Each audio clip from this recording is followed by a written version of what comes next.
जय माता दी। दर्शकों नमस्कार, मैं प्रभाकर द्विवेदी, आप देख रहे हैं फास्ट न्यूज इंडिया और आपके बीच उपस्थित हूं मां कात्यायनी की महिमा की कथा लेकर। मां कात्यायनी कौन है, उनकी पूजा अर्चना से क्या लाभ है, उनकी क्या महिमा है, आज इस वीडियो में हम आपको पूरी जानकारी प्रदान करेंगे। लेकिन उन जानकारी से पहले मां कात्यायनी का महामंत्र आपको बता देते हैं जो आपके जीवन में अभूतपूर्व परिवर्तन ला देगा। या देवी सर्वभूतेषु मां कात्यायनी रूपेण संस्था नमस्तस्यै नमस्तस्यै नमस्तस्यै नमो नमः। यह मां कात्यायनी का महामंत्र है, जिस मंत्र का जाप मात्र से ही इंसान की सारी बाधाएं दूर हो जाती हैं। तो अब हम आपको माता की महिमा की बात करने जा रहे हैं। शास्त्रों के अनुसार आज मां कात्यायनी का पूजा का विधान है, यानी नवरात्रि का आज छठा दिन है और नवरात्रि के छठे दिन मां कात्यायनी के पूजा का विधान है। धार्मिक मान्यताओं के अनुसार मां कात्यायनी अपने भक्तों के लिए उदार भाव रखती हैं और उनकी मनोकामनाएं पूरी करती हैं। माना जाता है कि मां कात्यायनी प्रसन्न होकर सुयोग्य वर का आशीर्वाद देती हैं और विवाह में आने वाली हर बाधाएं दूर हो जाती हैं। हिंदू मान्यताओं के अनुसार मां कात्यायनी की कृपा से भक्तों के सभी मंगल कार्य पूरे होते हैं।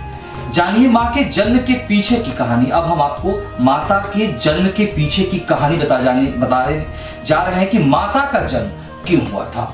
मां कात्यायनी के जन्म के पीछे की ये जो कथा है ये बहुत ही पुरानी है। पौराणिक कथाओं के अनुसार ऋषि कात्यायन देवी मां के परम उपासक थे। एक दिन मां दुर्गा ने इनकी तपस्या से प्रसन्न होकर इनके घर पुत्री के रूप में जन्म लेने का वरदान दिया। ऋषि कात्यायन की पुत्री के रूप में जन्म लेने के कारण ही देवी मां को मां कात्यायनी कहा जाता है। तो ये है माता कात्यायनी के जन्म की कथा। अब हम आपको बताएंगे मां कात्यायनी ने महिषासुर का वध किया था, यानी माता को महिषासुर मर्दनी भी कहा जाता है। तो क्यों कहा जाता है, अब इसको हम आगे बताते हैं। मान्यता है कि मां कात्यायनी की उपासना से इंसान अपनी इंद्रियों को वश में कर सकता है। मां कात्यायनी ने ही महिषासुर दानव का वध किया था, इसलिए ही मां कात्यायनी को महिषासुर मर्दनी भी कहा जाता है। इसके अलावा माता रानी को दानवों और असुरों का विनाश करने वाला देवी भी कहते हैं। तो यह है माता की सबसे बड़ी महिमा। और एक और महिमा आपको बता दें माता रानी की, कि भगवान श्री राम और श्री कृष्ण ने भी माता कात्यायनी की पूजा अर्चना की थी। कैसे किया पूजा अर्चना, अब हम यह कथा आपको सुनाते हैं। पौराणिक कथाओं के अनुसार मां कात्यायनी की पूजा भगवान राम और श्री कृष्ण ने भी की थी।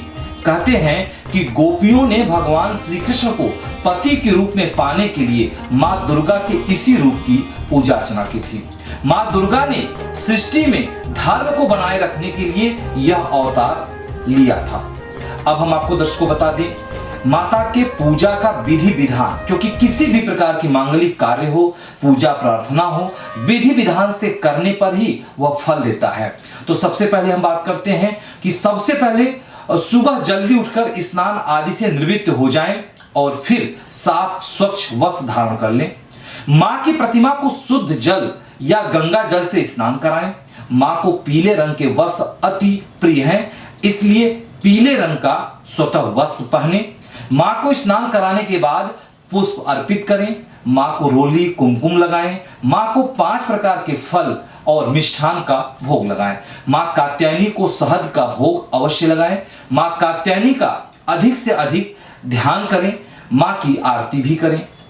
इससे आपकी हर मनोकामना पूरी हो जाएगी, हर प्रकार के दुख दर्द आपके दूर हो जाएंगे। और यदि आपके जीवन में शादी संबंधित या परिवार में शादी संबंधित किसी भी प्रकार की कोई बाधा है, आपके पुत्री की शादी नहीं होती है, आपकी शादी नहीं होती है, आपके किसी व्यक्ति की शादी नहीं होती है, तो यदि जिनका भी नाम लेकर के माता कात्यायनी की आप पूजा अर्चना करते हैं, उनके ऊपर शादी का जो व्यवधान है, जो दिक्कतें आ रही हैं, वह भी माता रानी बिल्कुल सहजता से पूरी कर देंगे, दूर कर देंगे। तो यह माता कात्यायनी की महिमा, माता कात्यायनी की यह कथा आपको कैसा लगा? यदि आप हमारे इस चैनल को किसी भी सोशल मीडिया पर देख रहे हैं, जैसे कि फेसबुक, इंस्टाग्राम, यूट्यूब, ट्विटर, तो आप वहां पे चैनल को बिल्कुल फॉलो, सब्सक्राइब और लाइक करें और कमेंट भी करें, जिससे कि हम आने वाली किसी भी माता की महिमा का गुणगान आपके लिए और बेहतर कर सकें। तो मेरा द्वारा दी गई यह माता के बारे में जानकारी, माता की कथा आपको कैसा लगा हमें जरूर बताएं। तब तक के लिए हमें दे इजाजत और आप बने रहें फास्ट न्यूज इंडिया पे, क्योंकि यहां होती है हर खबर पर नजर। जय माता दी।